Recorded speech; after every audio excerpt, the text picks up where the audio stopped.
I tend to think that culture has four streams that create our understanding of what a culture is. And I think about it in terms of its head, the knowledge or the way that we think, the cognitive categories that people use.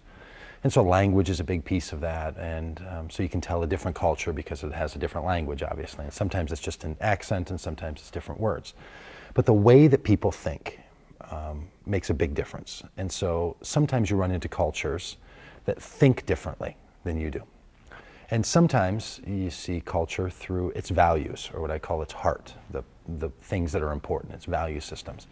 And so at times you can determine one culture from another because of what's important to them. So we spend time in Central America, and the way time is managed in Central America shows a different value system than the way that it does in the United States. So you start to see these different values. But then it's also the aesthetics, what I call the gut. So it's the tastes and the sounds and the smells and that which makes sense. So you can tell when you're in another culture because it smells differently, the art looks different, the colors are different, the hairstyle is different. And then anthropologists also remind us that it's the tools that we use, the systems, the structures, the actual physical tools. So archaeologists will at times have to begin with the tools that a culture has used and work backwards into its value systems and into its aesthetics and into its cognitive categories. And I think that these four could be thought of in a quadrant, in four quadrants. And that there are many people who are comfortable with a different cognitive way of thinking and a different value system. But they're unwilling to change the aesthetics and to change the tools. And there's others who are quite free with changing the aesthetics and the tools, but they don't want to change the way that we think or the values that we hold. And so when I'm in conversation with people who come from a more conservative or evangelical tradition, they tend to be very open and free with the changing aesthetics and the changing tools. So they can set up a rock concert venue for church, or they could move to a house churchy kind of feel, or they could dress down, or they could play with the systems and structures of clergy much more easily.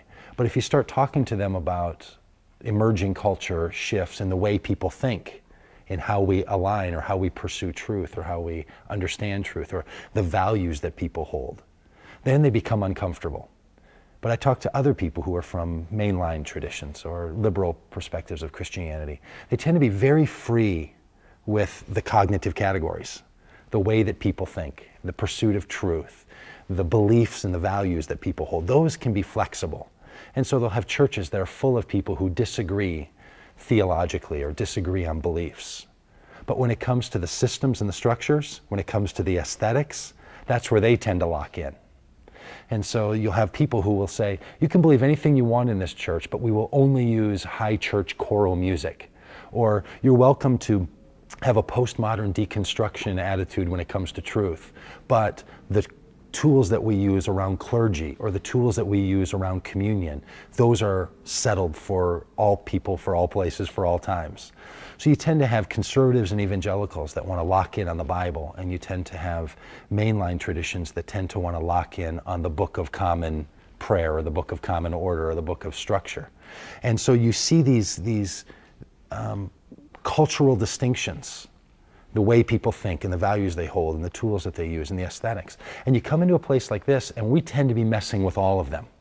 So we have a certain setup of our furniture around here because that's a particular aesthetic. And some people come in and that's the first thing that they see and they can't figure out where the power lies. And they become disoriented because they don't quite understand what we're doing.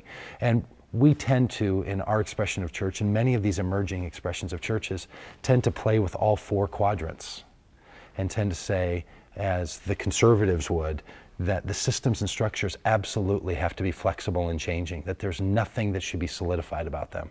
But then we also say, as the mainline traditions do, that the way that we think and the values and the beliefs that we hold also have to be as conditioned to the people who we are today. And so you end up making friends and enemies on both sides of that thing. So people find when they come to a community like this that they're not quite sure what to make of everything. And some aren't sure how the systems work and if it actually counts or not. Like the way we do communion in this open fashion. I know there's people who come from a more mainline or high church tradition. They're not even sure that it should really count as communion. It's not actually communion, you know. maybe if we had someone hold their phone out over. So they're not sure that it's communion. And other people will come and they'll say, I'm not sure that was actually a sermon that you did. I think it was more of a teaching or a discussion that you led, but it never really rose to the level of being a sermon. And so people have real questions and concerns about how we would handle the cognitive categories, or how we would handle belief, or what our aesthetics are, and what our systems and our tools and our structures are. So I think there's something much bigger going on than finding a niche market and asking, how should we position our product of the gospel so that those people will appreciate it and will like it and will accept it. We're really asking a deeper question about who are we in a changing cultural environment when it comes to the way that we think, the values that we hold, the tools that we use, and the aesthetics that are meaningful to us.